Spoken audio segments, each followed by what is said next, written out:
Hey, how's it going, guys? Welcome back to another episode of my Pokemon pickups for this week.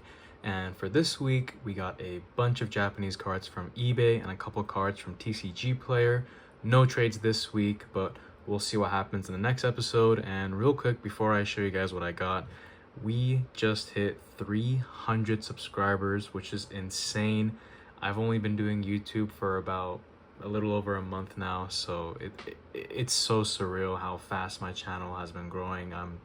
I couldn't be thankful enough. I really appreciate all the support, and I've been seeing that I've actually had people come back. I've had the same people comment on my videos, so it's just been really amazing, and I hope maybe one day I could build a community off of this. So again, thank you so much, and I just can't wait to see how fast it's gonna grow till the end of this year. I mean, hopefully we could hit 1,000 subscribers, but we'll just go ahead and see. So with that being said, let's get into the cards. So the first card is the Meltan Art Rare. Absolutely beautiful.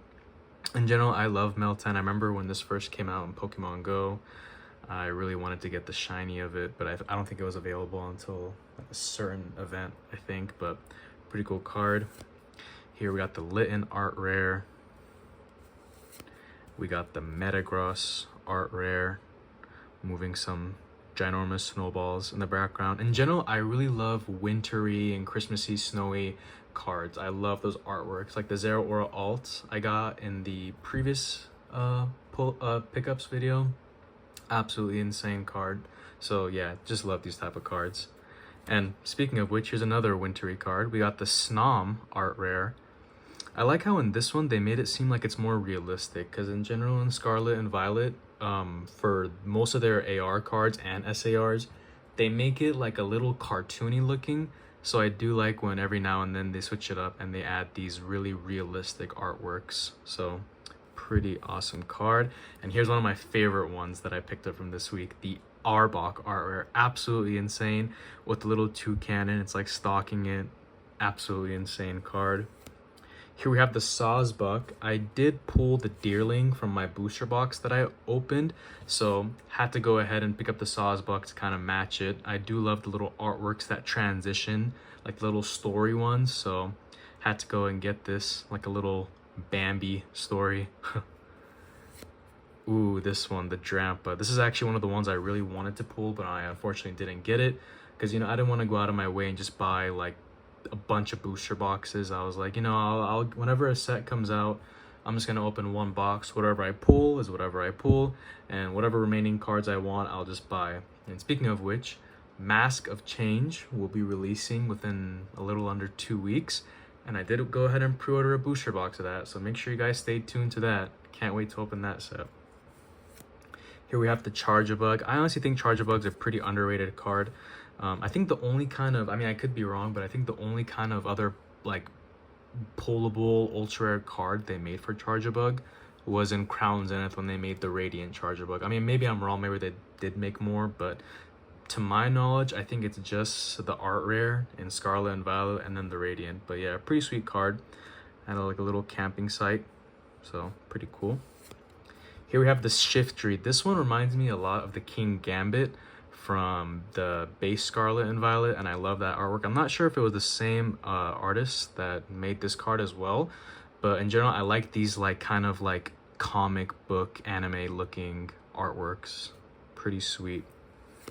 And here is the Ghastly Art Rare, a very controversial card in the TCG right now. I think the English one is like 20-30 something bucks.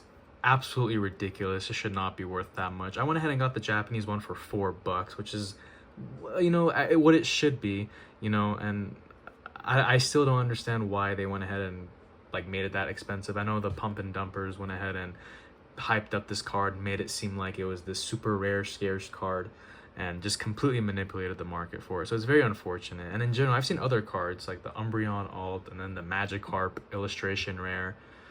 Yeah, English prices are pretty wacky right now, so went ahead and got the Japanese one because obviously that's the smart choice to make. $4, and you get a better quality card because Japanese quality is 1,000 times better than English. Don't hit me in the comments for saying that, but it's a fact. But yeah, absolutely beautiful card with Haunters, Gengars, the little Meowth hiding. So pretty awesome card. And here we go to some of the TCG player cards I picked up. We got the Neo Upper Energy Ace Spec.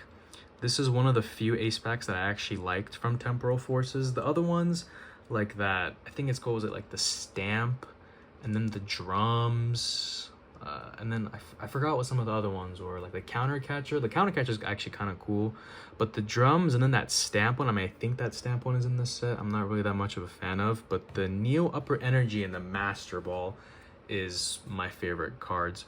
I will probably get the Master Ball soon. I just don't want to spend too much money because recently I've been opening up a lot of products like consistently. So, you know, don't want to go broke out here over Pokemon cards. But yeah, pretty sweet ace spec card. Another TCG player card, the Torterra Full Art.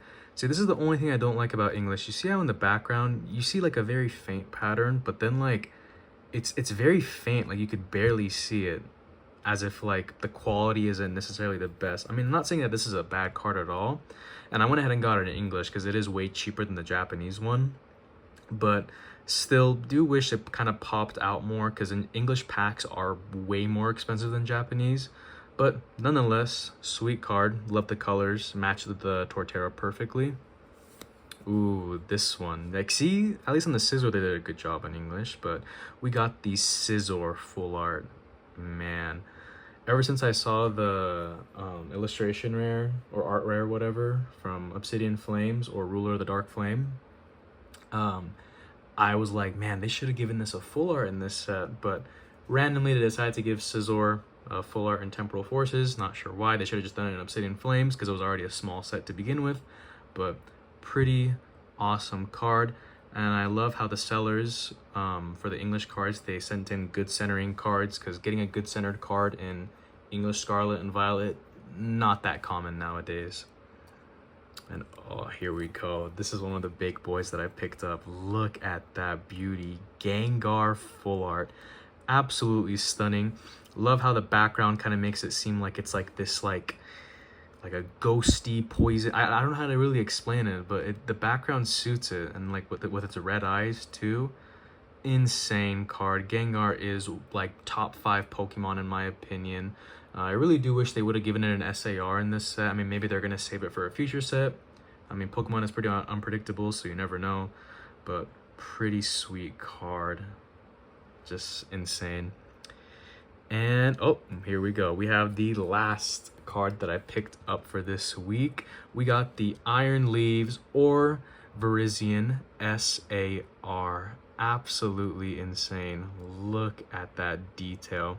In general, when these cards first came out, I'll be honest, I was kind of hating on it because the Cobalion or Iron Crown, whatever you want to call it, and this one looked very similar, and I was like, yeah, that's kind of lazy of them to do.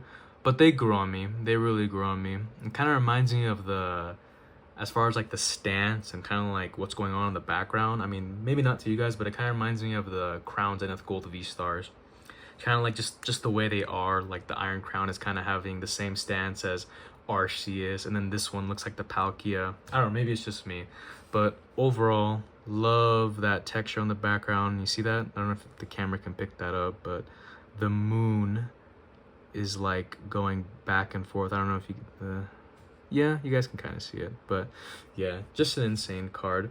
And that is about it. I do have some more cards on the way, and when those come, I'll drop another video. The first video actually performed pretty well, so went ahead and made a second one. So hopefully you guys are enjoying the this series right here, because I don't want to just constantly be opening up packs, and maybe you guys actually enjoy me talking in videos every once in a while. So yeah, pretty happy with what I got this week, and I hope you guys enjoyed it too, and I will see you guys next time.